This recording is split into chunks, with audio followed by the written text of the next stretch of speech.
Last night and early today, at my direction, the United States Armed Forces conducted an extraordinary military operation in the capital of Venezuela. Overwhelming American military power, air, land, and sea, was used to launch a spectacular assault.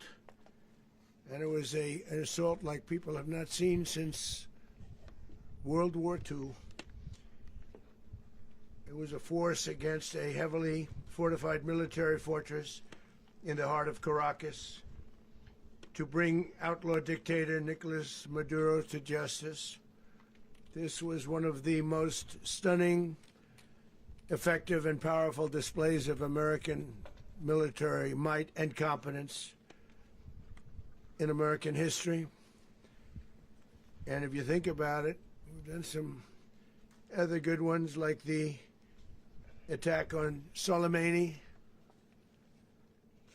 the attack on al-Baghdadi, and the obliteration and decimation of the Iran nuclear sites just recently in an operation known as Midnight Hammer. All perfectly executed and done. No nation in the world could achieve what America achieved yesterday, or frankly in just a short period of time. All Venezuelan military capacities were rendered powerless as the men and women of our military, working with U.S. law enforcement, successfully captured Maduro in the dead of night. It was dark. The lights of Caracas were largely turned off due to a certain expertise that we have. It was dark and it was deadly. But captured along with his wife,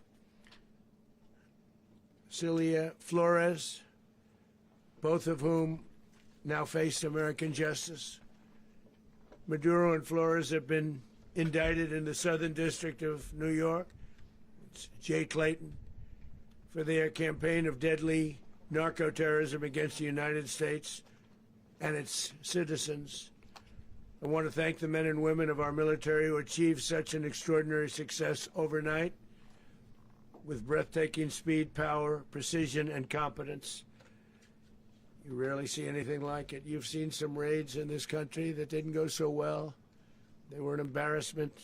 If you look back to Afghanistan, or if you look back to the Jimmy Carter days, they were different days. We're a respected country again, like never before. These highly trained warriors, operating in collaboration with U.S. law enforcement, caught them in a very ready position. They were waiting for us. They knew we had many ships out in the sea. We're just sort of waiting. They knew we were coming. So they were in what's called a ready position. But they were completely overwhelmed and very quickly incapacitated. If you would have seen what I saw last night, you would have been very impressed. I'm not sure that you'll ever get to see it, but it was an incredible thing to see. Not a single American service member was killed, and not a single piece of American equipment was lost. We had many helicopters, many planes, many people involved in that fight. But think of that, not one piece of military equipment was lost, not one service member was, more importantly, killed. The United States military is the strongest and most fearsome military on the planet by far, with capabilities and skills our enemies can scarcely begin to imagine. We have the best equipment anywhere in the world. There's no equipment like what we have, and you see that even if you just look at the boats. You know, we've knocked out 97% of the drugs coming in by sea. 90%. Each boat kills on average 25,000 people. We knocked out 97%. And those drugs mostly come from a place called Venezuela. We're going to run the country until such time as we can do a safe, proper, and judicious transition. So we don't want to be involved with having somebody else get in, and we have the same situation that we had for the last long period of years. So we are going to run the country until such time as we can do a safe, proper, and judicious transition. And it has to be judicious because that's what we're all about. We want peace, liberty, and justice for the great people of Venezuela, and that includes many from Venezuela that are now living in the United States and want to go back to their country. It's their homeland. We can't take a chance that somebody else takes over Venezuela that doesn't have the good of the Venezuelan people in mind. We've had decades of that. We're not going to let that happen. We're there now, and what people don't understand, but they understand as I say this, we're there now, but we're going to stay until such time as the proper transition can take place. So we're going to stay until such time as we're going to run it, essentially, until such time as a proper transition can take place. As everyone knows, the oil business in Venezuela has been a bust, a total bust, for a long period of time. They were pumping almost nothing by comparison to what they could have been pumping and what could have taken place. We're going to have our very large United States oil companies, the biggest anywhere in the world, go in, spend billions of dollars, fix the badly broken infrastructure, the oil infrastructure, and start making money for the country. And we are ready to stage a second and much larger attack if we need to do so. So we were prepared to do a second wave if we needed to do so. We actually assumed that a second wave would be necessary, but now it's probably not. The first wave, if you'd like to call it that, the first attack was so successful, we probably don't have to do a second, but we're prepared to do a second wave, a much bigger wave, actually. This was pinpoint, but we have a much bigger wave that probably won't have to do. This partnership of Venezuela with the United States of America, a country that everybody wants to be involved with because of what we were able to do and accomplish, will make the people of Venezuela rich, independent, and safe. And it will also make the many, many people from Venezuela that are living in the United States extremely happy. They suffered. They suffered. So much was taken from them. They're not going to suffer anymore. The illegitimate dictator Maduro was the kingpin of a vast criminal network responsible for trafficking colossal amounts of deadly and illicit drugs into the United States.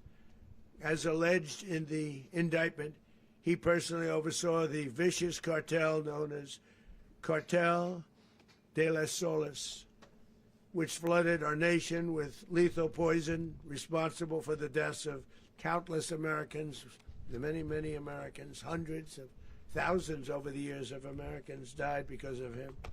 Maduro and his wife will soon face the full might of American justice and stand trial on American soil.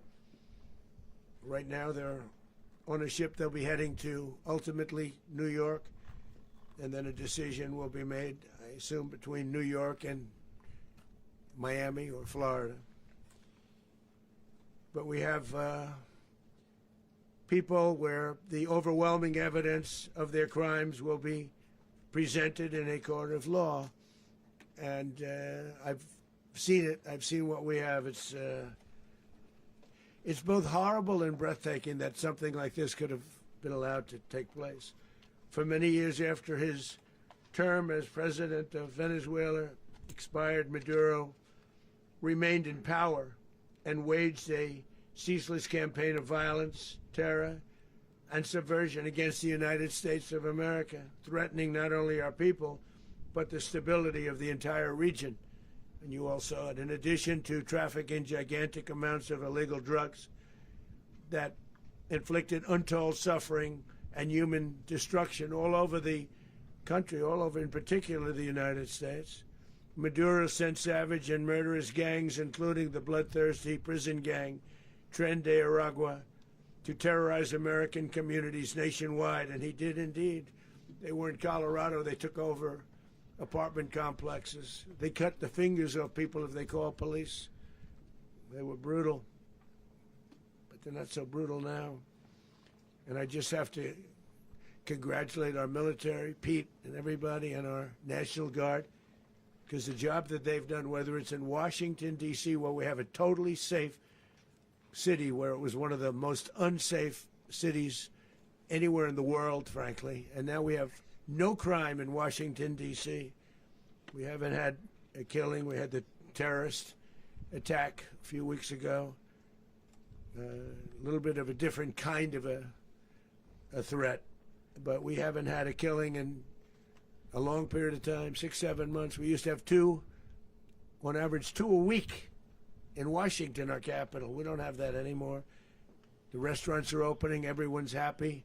They're going, they're walking their daughters, they're walking their children, their wives. They walk to restaurants. Restaurants are opening all over Washington, D.C. So I want to thank the National Guard. I want to thank our military. And I want to thank law enforcement. Been amazing. And they should do it with more cities. We're doing it, as you know, and we're doing it in Memphis, Tennessee right now, and crime is down. We've just sort of started a few weeks ago, but crime is down now 77%. And the governor of Louisiana called, great person, and he wanted us to help him, as you know, in a certain very nice part of Louisiana. And we have done that. It was a rough section, and we have crime down. I understand it's down to almost nothing already after 2.5 weeks. New Orleans, it's down to almost nothing, and we've only been there for 2.5 weeks. Can't imagine why governors wouldn't want us to help. We also helped, as you know, in Chicago, and crime went down a little bit there. We did a very small help because we had no working ability with the governor. The governor was a disaster, and the mayor was a disaster, but it knocked down crime. But we're pulling out of there. When they need us, we'll know. You'll know. You'll be writing about it. And likewise, Los Angeles, where we saved Los Angeles early on, where the head of the police department made a statement that if the federal government didn't come in, we would have lost Los Angeles. That's long after the fires. That's when they had the riots in Los Angeles. We did a great job. Got no credit for it whatsoever, but that's okay. It doesn't matter. We don't need the credit. But we'll be pulling out when they need us. They'll call, or we'll go back if we have to. We'll go back. But we did a great job in various cities. But the place that we're very proud of is Washington, D.C., because it's our nation's capital. We took it from being a crime-ridden mess to being one of the safest cities in the country. But the gangs that they sent raped, tortured, and murdered American women and children. They were in all of the cities I mentioned, Tren de Aragua. And they were sent by Maduro to terrorize our people, and now Maduro will never again be able to threaten an American citizen or anybody from Venezuela. There will no longer be threats. For years I've highlighted the stories of those innocent Americans whose lives were so heartlessly robbed by this Venezuelan terrorist organization. Really one of the worst. One of the worst, they say the worst. Americans like 12-year-old Jocelyn Nungary from Houston. Beautiful Jocelyn Nungary, what happened to her? They, as you know, they kidnapped, assaulted, and murdered by Tren de Aragua animals. They murdered Jocelyn and left her dead under the bridge. There was a bridge that will never be the same to so many people after seeing what happened. As I've said many times, the Maduro regime emptied out their prisons, sent their worst and most violent monsters into the United States to steal American lives. And they came from mental institutions and insane asylums. They came from prisons and jails. The reason I say both, they sound similar. Actually, prisons a little bit more hostile, a little bit tougher. A mental institution isn't as tough as an insane asylum, but we got them both. They sent from their mental institutions. They sent from their jails, prisons. They were drug dealers. They were drug kingpins. They sent everybody bad into the United States, but no longer. And we have now a border where nobody gets through. In addition, Venezuela unilaterally seized and stole American oil, American assets, and American platforms, costing us billions and billions of dollars. They did this a while ago, but we never had a president that did anything about it. They took all of our property. It was our property. We built it. And we never had a president that decided to do anything about it. Instead, they fought wars that were 10,000 miles away. We built Venezuela oil industry with American talent, drive, and skill, and the socialist regime stole it from us during those previous administrations, and they stole it through force. This constituted one of the largest thefts of American property in the history of our country. Considered the largest theft of property in the history of our country. Massive oil infrastructure was taken like we were babies, and we didn't do anything about it. I would have done something about it. America will never allow foreign powers to rob our people or drive us back into and out of our own hemisphere. That's what they did. Furthermore, under the now deposed dictator Maduro, Venezuela was increasingly hosting foreign adversaries in our region and acquiring menacing offensive weapons that could threaten U.S. interests and lives. And they used those weapons last night. Potentially in league with the cartels operating along our border. All of these actions were in gross violation of the core principles of American foreign policy, dating back more than 2 centuries, and not anymore. All the way back, it dated to the Monroe Doctrines, and the Monroe Doctrine is a big deal, but we've superseded it by a lot, by a real lot. They now call it the Monroe Document. I don't know. It's Monroe Doctrine. We sort of forgot about it. It was very important, but we forgot about it. We don't forget about it anymore. Under our new national security strategy, American dominance in the Western Hemisphere will never be questioned again. Won't happen. So just in concluding, for decades, other administrations have neglected or even contributed to these growing security threats in the Western Hemisphere. Under the Trump administration, we are reasserting American power in a very powerful way in our home region. And our home region is very different than it was just a short while ago. The future will be, and we did this in my first term. We had great dominance in my first term, and we have far greater dominance right now. Everyone's coming back to us. The future will be determined by the ability to protect commerce and territory and resources that are core to national security. These are core to our national security. Just like tariffs are, they've made our country rich, and they've made our national security strong, stronger than ever before. But these are the iron laws that have always determined global power, and we're going to keep it that way. We will secure our borders. We will stop the terrorists. We will crash the cartels, and we will defend our citizens against all threats, foreign and domestic. Other presidents may have lacked the courage or whatever to defend America, but I will never allow terrorists and criminals to operate with impunity against the United States. This extremely successful operation should serve as warning to anyone who would threaten American sovereignty or endanger American lives. Very importantly, the embargo on all Venezuelan oil remains in full effect. The American Armada remains poised in position, and the United States retains all military options until United States demands have been fully met and fully satisfied. All political and military figures in Venezuela should understand what happened to Maduro can happen to them, and it will happen to them if they aren't just, fair, even to their people. The dictator and terrorist, Maduro, is finally gone in Venezuela. People are free. They're free again. It's been a long time for them, but they're free. America is a safer nation. This morning, it's a prouder nation this morning because it didn't allow this horrible person and this country that was doing very bad things to us. It didn't allow it to happen. And the Western Hemisphere is right now a much safer place to be. So I want to thank everybody for being here. I want to thank General Raisin Kane. He's a fantastic man. I've worked with a lot of generals.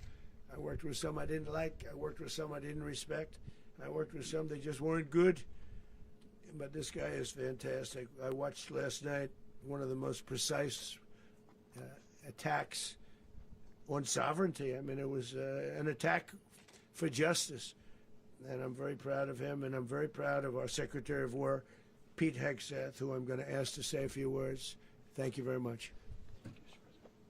Mr. President, can you explain how the U.S. will run Venezuela? Well, thank you, Mr. President.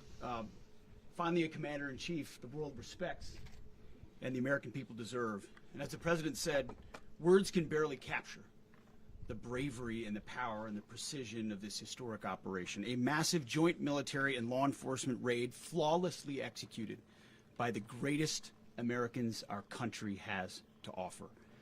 American warriors are second to none, the best in the world and the best of our country. What all of us witnessed last night was sheer guts and grit, gallantry, and glory of the American warrior. I'm simply humbled by such men, and I tip my hat to our chairman, Dan Raisin Kane, and all those Americans who stood watch last night. Our warriors are the elite of America, and again, President Trump has your back. No other country on planet Earth, and it's not even close, could pull this kind of operation off. And no other president has ever shown this kind of leadership, courage, and resolve, the most powerful combination the world has ever seen. As the President said, our adversaries remain on notice. America can project our will anywhere, anytime. The coordination, the stealth, the lethality, the precision, the very long arm of American justice, all on full display in the middle of the night. Nicolas Maduro had his chance, just like Iran had their chance, until they didn't and until he didn't. He effed around, and he found out. President Trump is deadly serious about stopping the flow of gangs and violence to our country. Deadly serious about stopping the flow of drugs and poison to our people. Deadly serious about getting back the oil that was stolen from us. And deadly serious about reestablishing American deterrence and dominance in the Western Hemisphere. This is about the safety, security, freedom, and prosperity of the American people. This is America first. This is peace through strength. And the United States War Department is proud to help deliver it. Welcome to 2026, and under President Trump, America is back. I'd like to welcome now our chairman, Chairman Raisin Kane, to give a few more details about the operation. Mr. Chairman. Thank you, Mr. Secretary. Thank you, Mr. President, and good morning. Last night, on the order of the President of the United States and in support of a request from the Department of Justice, as the President said, the United States military conducted an apprehension mission in Caracas, Venezuela, to bring to justice two indicted persons, Nicolas and Cecilia Maduro. This operation, known as Operation Absolute Resolve, was discreet, precise, and conducted during the darkest hours of January 2nd and was the culmination of months of planning and rehearsal, an operation that, frankly, only the United States military could undertake. What I'd like to do this morning is talk to you through some of the preparation and the details without compromising any of our tactics, techniques, and procedures. There is always a chance that we'll be tasked to do this type of mission again. Our interagency work began months ago and built on decades of experience of integrating complex air, ground, space, and maritime operations.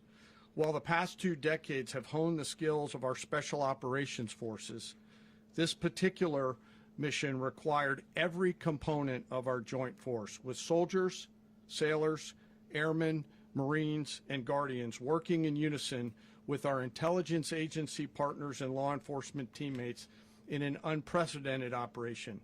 We leveraged our unmatched intelligence capabilities and our years of experience in hunting terrorists, and we could not have done this mission without the incredible work by various intelligence agencies, including the CIA, NSA, and NGA.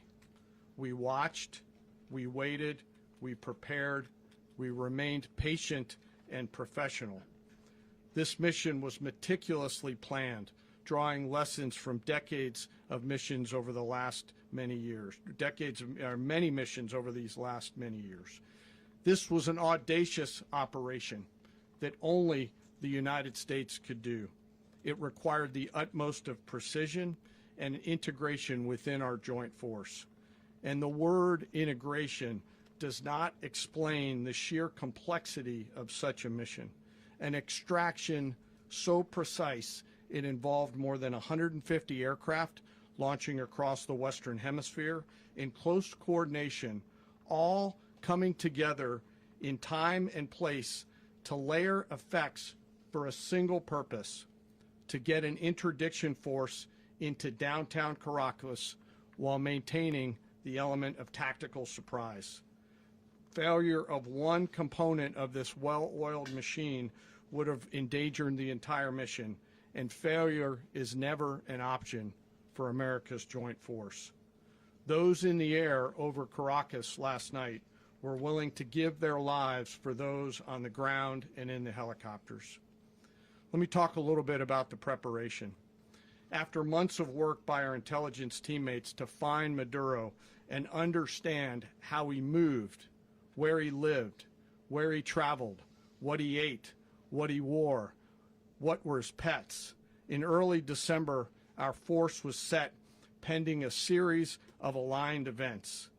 Key was choosing the right day to minimize the potential for civilian harm and maximize the element of surprise, and minimize the harm to the indicted personnel, so as the President said, they could be brought to justice.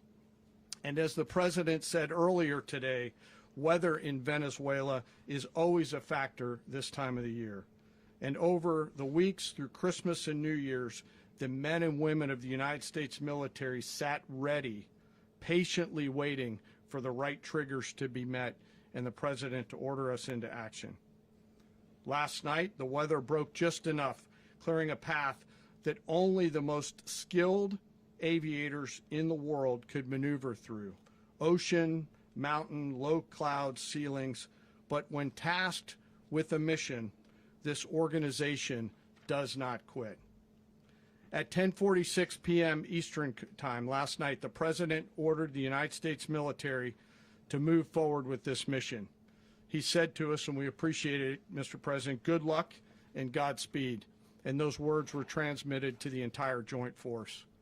Over the course of the night, aircraft began launching from 20 different bases on land and sea across the Western Hemisphere. In total, more than 150 aircraft, bombers, fighters, intelligence, reconnaissance, surveillance, rotary wing were in the air last night. Thousands and thousands of hours of experience were airborne. Our youngest crew member was 20, and our oldest crew member was 49, and there's simply no match for American military might. As the night began, the helicopters took off with the extraction force, which included law enforcement officers, and began their flight into Venezuela at 100 feet above the water. As they approached Venezuelan shores, the United States began layering different effects provided by Spacecom, Cybercom, and other members of the interagency to create a pathway. Overhead, those forces were protected by aircraft from the United States Marines, the United States Navy, the United States Air Force, and the Air National Guard.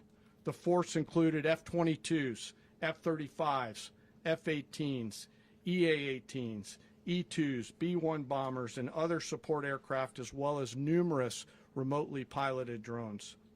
As the force began to approach Caracas, the Joint Air Component began dismantling and disabling the air defense systems in Venezuela, employing weapons to ensure the safe passage of the helicopters into the target area. The goal of our air component is, was, and always will be to protect the helicopters and the ground force and get them to the target and get them home. As the force crossed the last point of high terrain where they'd been hiding in the clutter, we assessed that we had maintained totally the element of surprise. As the helicopter force ingressed towards the objective at low level, we arrived at Maduro's compound at 1:01 a.m. Eastern Standard Time, or 2:01 a.m. Caracas local time, and the apprehension force descended into Maduro's compound and moved with speed, precision, and discipline towards their objective and isolated the area to ensure the safety and security of the ground force while apprehending the indicted persons. On arrival into the target area, the helicopters came under fire, and they replied with that fire with overwhelming force in self-defense. One of our aircraft was hit but remained flyable, and as the President said earlier today, all of our aircraft came home, and that aircraft remained flyable during the rest of the mission. As the operation unfolded at the compound, our air and ground intelligence teams provided real-time updates to the ground force, ensuring those forces could safely navigate the complex environment without unnecessary risk. The force remained protected by overhead tactical aviation. Maduro and his wife, both indicted, gave up and were taken into custody by the Department of Justice, assisted by our incredible U.S. military with professionalism and precision, with no loss of U.S. life. After securing the indicted persons, the force began to prep for departure.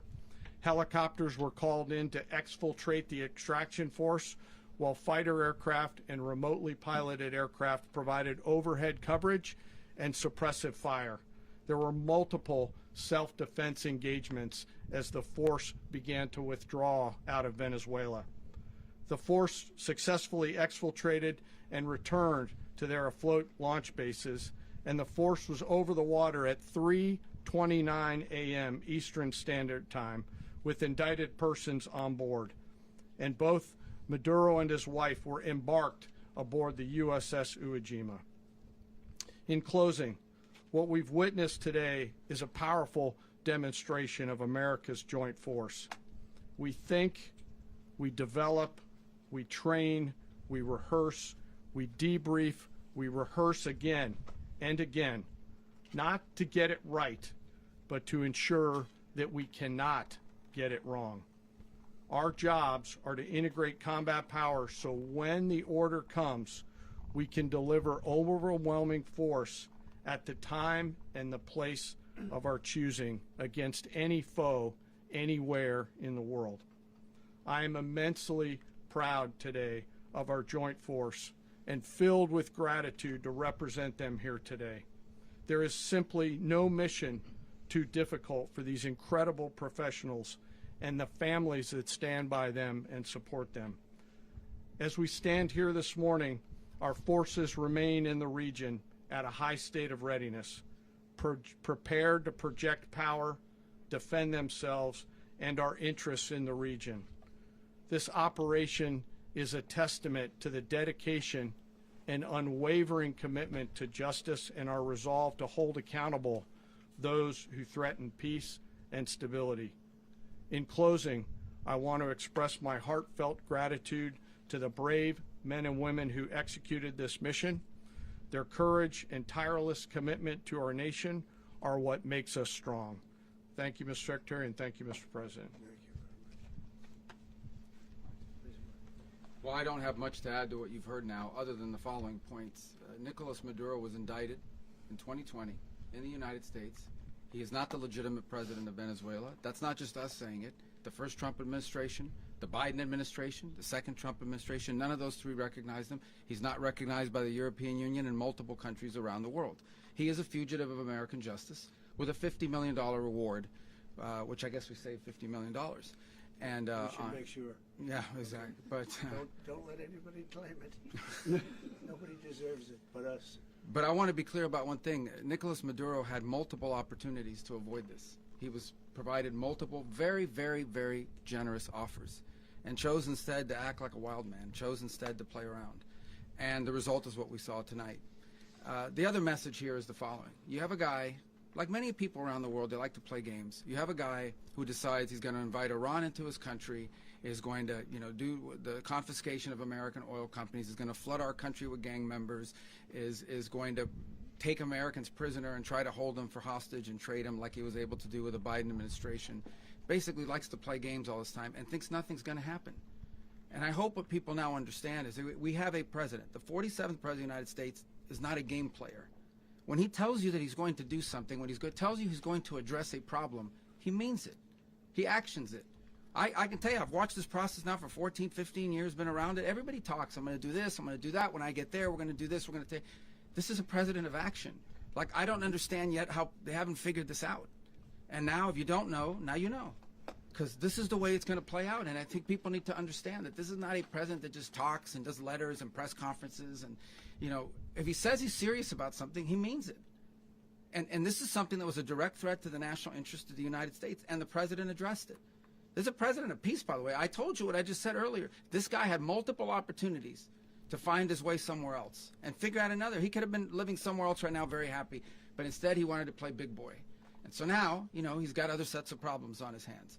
And but I think the message here should be for the world. Look, the president doesn't go out looking for people to pick fights with. He's not generally wants to get along with everybody. We'll talk and meet with anybody. But don't play games. Don't play games with this president's in office because it's not going to turn out well. And so I hope that, I guess that lesson was learned last night, and we hope it'll be instructive moving forward. Is that a message for Cuba? Mr. President. Mr. President. Mr. President. Mr. President. You said that the U.S. is going to run Venezuela, so who's in power right now? Well, we're going to be running it with a group, and we're going to make sure it's run properly. We're going to rebuild the oil infrastructure, which will cost billions of dollars. It'll be paid for by the oil companies directly. They will be reimbursed for what they're doing, but that's going to be paid. And we're going to get the oil flowing the way it should be. As you know, it was just a minor flow. It was actually a minor flow for what they have. But we're going to run it properly, and we're going to make sure the people of Venezuela are taken care of. We're going to make sure the people that were forced out of Venezuela by this thug are also taken care of. Mr. President, does the U.S. running the country mean that U.S. troops will be on the ground? How will that work? Well, they always say boots on the ground. Oh, so we're not afraid of boots on the ground if we have to have. We had boots on the ground last night at a very high level, actually. We're not afraid of it. We don't mind saying it. But we're going to make sure that that country is run properly. We're not doing this in vain. This is a very dangerous attack. This is an attack that could have gone very, very badly. Could have gone very badly. We could have lost a lot of people last night. We could have lost a lot of dignity. We could have lost a lot of equipment. The equipment is less important, but we could have lost a lot. And we're going to make sure that this is proper. We're there now. We're ready to go again if we have to. We're going to run the country right. It's going to be run very judiciously, very fairly. It's going to make a lot of money. We're going to give money to the people. We're going to reimburse people that were taken advantage of. We're going to take care of everybody. It's very important. We couldn't let them get away with it. They stole our oil. We built that whole industry there, and they just took it over like we were nothing. And we had a president that decided not to do anything about it. So we did something about it. We're late, but we did something about it. Yeah, please. Mr. President, can you explain the exact mechanism by which you're going to run the country? Are you going to designate a U.S. official to coordinate? It's all being done right now. We're designating people. We're talking to people. We're designating various people, and we're going to let you know who those people are. Mr. President. What's the group you mentioned that would run Venezuela? Well, it's largely going to be, for a period of time, the people that are standing right behind me. We're going to be running it. We're going to be bringing it back. It's a dead, I talk about a dead country. A year and a half ago, we were a dead country. Now we're the hottest country anywhere in the world. We're a country doing better than any country anywhere in the world. And it required leadership. Venezuela has a lot of bad people in there, a lot of bad people that shouldn't be leading. We're not going to take a chance that one of those people take over for Maduro. So you can look at, and others, we have fantastic people, including people in the military. So we're going to have a group of people running it until such time as it can be put back on track, make a lot of money for the people, and give people a great way of life, and also reimbursement for people in our country that were forced out of Venezuela. Rubio would be. You said earlier today that you weren't going to back Machado to come back and be the opposition leader in your Fox and Friends interview. And then you also mentioned the vice president of Venezuela. Are you going to work with the vice president of Venezuela, or how do you foresee the relationship Well, going? I understand she was just sworn in, but she was, as you know, picked by Maduro. So Marco's working on that directly. He just had a conversation with her, and she's essentially willing to do what we think is necessary to make Venezuela great again. Very simple. Mr. President, Colombian President Gustavo Petro, a couple weeks ago, he said he's got to watch his ass. And today, he said he's not concerned about anything happening to him in the aftermath of this operation. So, just what your message is Well, about he that. has cocaine mills. He has factories where he makes cocaine. And yeah, I think I stick by my first statement. He's making cocaine. They're sending it into the United States. So he does have to watch his ass. Mr. President, did you notify any members of Congress in advance? Marco, do you want to talk about that? Because you were involved in it. Sure. We call members of Congress immediately after. This was not the kind of mission that you can do congressional notification on. It was a trigger-based mission in which conditions had to be met night after night. We watched and monitored that for a number of days. So it's just simply not the kind of mission you can call people and say, hey, we may do this at some point in the next 15 days.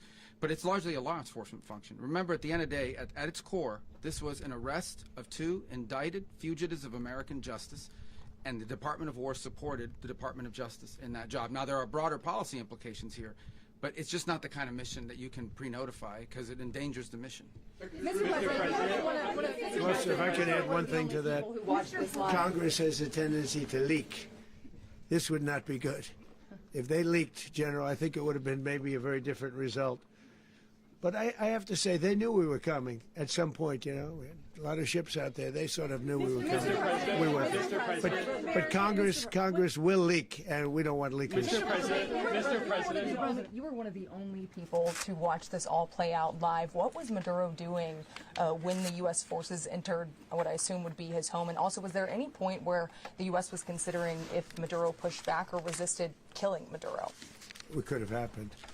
It could have happened. He was trying to get into a safe place. You know what a safe place is, all steel. And he wasn't able to make it to the door because our guys were so fast. They went through the opposition so fast. And there was a lot of opposition. You know, people were wondering, do we get them by surprise? Sort of surprised, but they were waiting for something. It was a lot of opposition.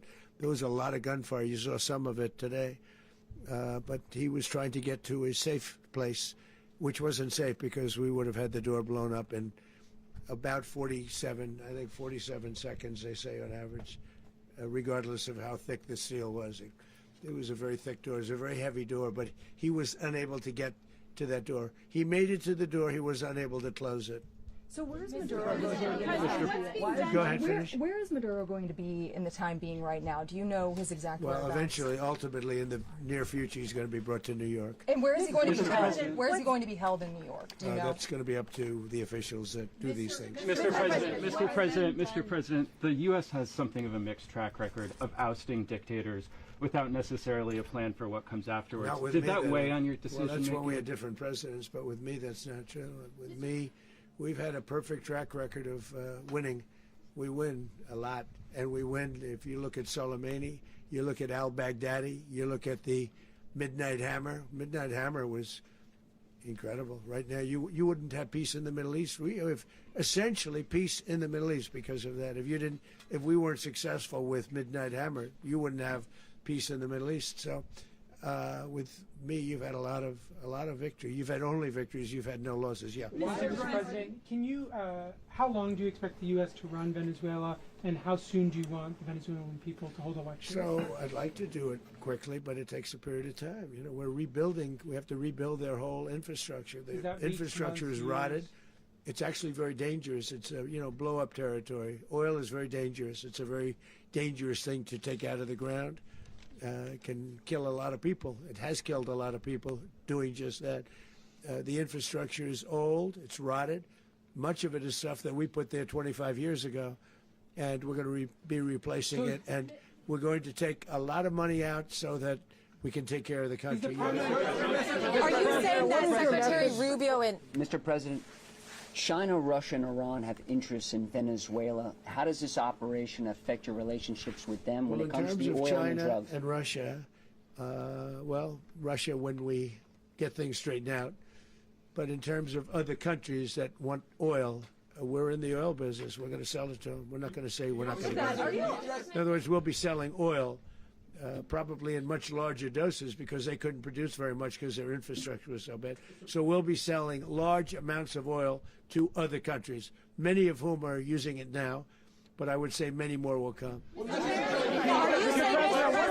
Are you saying that, Mr. President, are you saying that? Oh, Mr. President, thank you. What is your message to the people of Venezuela today? Of course, the civilian population specifically, they have a lot of questions. What is your message to the people of Venezuela? That you're going to have peace, justice. You're going to have some of the riches that you should have had for a long period of time. It was stolen from you. But you're going to have peace and you're going to have safety. You're going to have justice. You're going to have a country. You're going to have a real country. You're going to have potentially a great country. You know, if you go back 20 years, maybe even a little longer ago, that was a great country. And they destroyed it. Remember I said that if we lose this election, the United States will be Venezuela on steroids. That's what would have happened. Had we lost the election, the 2024 election, we suffered so badly. When you look at the border from 2020, what they did, what Joe Biden administration did to our country should never be forgotten. But if we had to go through another year of that, we wouldn't have. We would be exactly where Venezuela was in terms. I used to say, if they win, we're going to be Venezuela on steroids, and that's what would have happened. President, thank you. Are you saying that Secretary Hegseth and Rubio are going to be running Venezuela, and will you be sending in U.S. military They're troops going to to be a provide? team that's working with the people of Venezuela to make sure that we have Venezuela right. Because for us to just leave, who's going to take over? I mean, there is nobody to take over. You have a vice president who's been appointed by Maduro. And right now she's the vice president, and she's, I guess, the president. She was sworn in as president just a little while ago. She had a long conversation with Marco, and she said, we'll do whatever you need. I think she was quite gracious, but she really doesn't have a choice. We're going to have this done right. We're not going to just do this with Maduro, then leave like everybody else, leave and say, let it go to hell. If we just left, it has zero chance of ever coming back. We'll run it properly. We'll run it professionally. We'll have the greatest oil companies in the world go in and invest billions and billions of dollars and take out money, use that money in Venezuela. And the biggest beneficiary are going to be the people of Venezuela. And also, I can't stress this strongly enough, the people that got thrown out of Venezuela that are now in the United States, and frankly, some want to stay and some probably want to go back. Yeah. So, Mr. President, what is being done to protect Americans in the country, and were any of the detained Americans Well, right now they're arrested very last protected night? because nobody's going to mess with us. They're very protected. The people of, and we let them know that you better not touch one of them. Are you concerned that bad elements of the Maduro regime will remain in place? Well, we know who they are. We're on them, and they're acting much differently now than they would have acted 2 days ago. And what can you Okay, say wait, about behind you, please. Mr. President, why is running a country in South America America first? Well, I think it is because we want to surround ourselves with good neighbors. We want to surround ourselves with stability. We want to surround ourselves with energy. We have tremendous energy in that country. It's very important that we protect it. We need that for ourselves. We need that for the world. And we want to make sure we can protect it. Yes, sir. Please, go ahead. Yeah, is there a message here for Cuba and Diaz-Canel? Well, Cuba is an interesting case. Cuba is, not doing very well right now. That system has not been a very good one for Cuba. The people there have suffered for many, many years. And I think Cuba is going to be something we'll end up talking about because Cuba is a failing nation right now, very badly failing nation. And we want to help the people. It's very similar in the sense that we want to help the people in Cuba, but we want to also help the people that were forced out of Cuba and living in this country. Do you want to say something about that, Marco, please? Well, I mean, I just gave you a statement a few minutes ago about, when the president speaks, you should take him seriously. So suffice it to say, Cuba is a disaster. It's run by incompetent, senile men, and in some cases, not senile but incompetent nonetheless. It has no economy. It's in total collapse. And by the way, they were, all the guards that helped protect Maduro, this is well known, their whole spy agency, all that were full of Cubans. I mean, they basically, it's amazing. This poor island took over Venezuela in some cases. One of the biggest problems that Venezuelans have is they have to declare independence from Cuba that tried to basically colonize it from a security standpoint. So, yeah, look, if I lived in Havana and I was in the government, I'd be concerned, at least a little bit. Cutting off the oil flow to Cuba from Venezuela? Well, the president already announced a week ago that anything that's sanctioned, it's sanctioned oil, it's not going to be allowed to get there. So that's an The answer is yes. Mr. President. Is the U.S. aware of the location of opposition leader Machado, and have you been in contact with her? No, we haven't. No, we haven't. Mr. President, on Monday. Oh, I think it would be very tough for her to be the leader. She doesn't have the support within or the respect within the country. She's a very nice woman, but she doesn't have the respect. Mr. President, is it possible that the U.S. ends up administrating Venezuela for years? Well, it won't cost us anything because the money coming out of the ground is very substantial, so it's not going to cost us anything. So the U.S. isn't going to dedicate we will. money to. Well, we want safety there. We want to be surrounded by countries that aren't housing all of our enemies all over the world. That's what was happening, and you don't want to have that. But we're going to be rebuilding, and we're not spending money. The oil companies are going to go in. They're going to spend money. We're going to take back the oil that, frankly, we should have taken back a long time ago. A lot of money is coming out of the ground. We're going to get reimbursed for all of that. We're going to get reimbursed for everything that we spend. So it's going to be a very important. This is a very big evening that took place last night.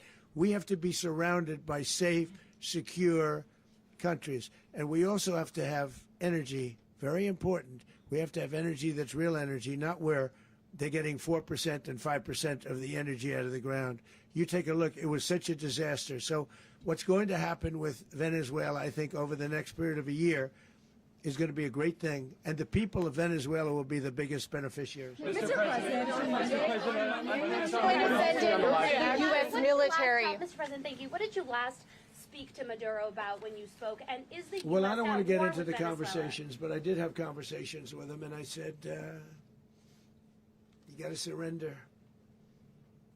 And I actually thought he was pretty close to doing so, but now he wished he did, yeah. Mr. President, can you explain, you said that Maduro is responsible for drug trafficking. You recently pardoned the former president of Honduras who was convicted on many drug trafficking. Can you explain how these two situations are different? And would you ever pardon Maduro? I endorsed, as you know, the winning president, the man who won in Honduras. I endorsed the man who won in Chile. I endorsed the man who won in Argentina.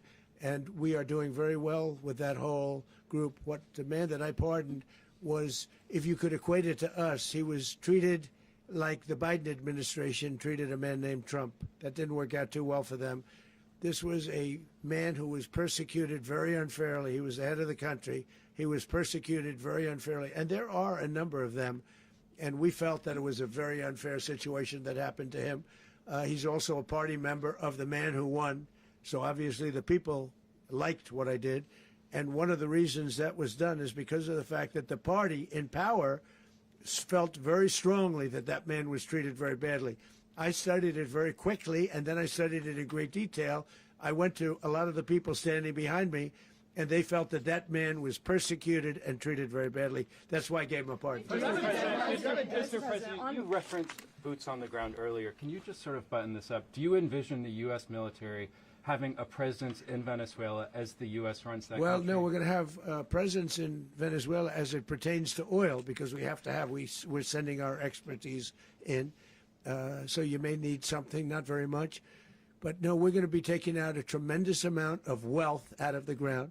And that wealth is going to the people of Venezuela and people from outside of Venezuela that used to be in Venezuela. And it goes also to the United States of America in the form of reimbursement for the damages caused us by that country. So I want to thank you all very much. Thank you. Do you have one? Yes, please. You were so nice before. I'm going to give you the final question. Go ahead. Thank you, Mr. Unless it's a bad question, in which case I'll go one word. It's about who? It's about Putin, if you want. About Putin. Well, Okay. that's always nice You had a to talk phone. about Putin. You had a phone call with him Yeah. on Monday. Did he talk at all about Maduro? Did y'all talk about this? No, we didn't. And We then, never spoke about Maduro. Are you mad at him right now? I mean, there's this I'm not intelligence. thrilled with Putin. I'm not thrilled with Putin. He's killing too many people. There was that I intelligence. thought that would be so. I settled 8 1/4 war. You know what the 1/4 was? Thailand and Cambodia. I did it again. They broke out, and I did it in about 5 hours, and I settled it. I'm giving myself 1/4, so I'm up to now 8 1/4. In other words, I settled the war, but then they broke out. They had a pretty bad breakout over the last 4 days. I got them to go back to peace, so I only give 1/4. I thought the easiest one would be, one of the easier ones would be Russia, Ukraine. It's not, and they both have done some pretty bad things. And look, that's Biden's war. That's not my war. But I want to stop the lives. Did you see where last month, 30,000, it was 27,000 the month before. 30,000, mostly soldiers, were killed this last month. 30,000. I want to stop that. You know, I got NATO to pay 5% instead of the 2% that they weren't paying. They weren't paying 2, now they pay 5. And we send them a lot of munitions. We send them a lot of things, missiles and various other things, a lot. And they pay. The United States is not losing money. We're probably making money on that. It's the last thing I care about. I just want to stop all those people. We're losing 25, 30,000 human beings that come from 2 places that are very far away. But if I can stop, because it's something I've been pretty good at doing, deals, I guess. It's all a deal. Life is a big deal. But if I can stop that war and stop 30,000 young people, in addition to the fact that people are being killed in Kiev, people are being killed in other cities throughout, a much smaller number, but they're being killed, viciously killed. So I'm not happy about it. I thought that would be something that would get solved. We have Mr. Witkoff here. I think that we're making progress, but that's a war that should have never happened. If I were president, it would have never happened. Putin says it. Everybody says it. If I were president, that would have never happened. But I inherited that war. That was Joe Biden, Zelensky, and Putin. I came into the situation, and it's a mess. And I will say this. I watched an operation last night that was so precise, that was so brilliant. I mean, it was incredible.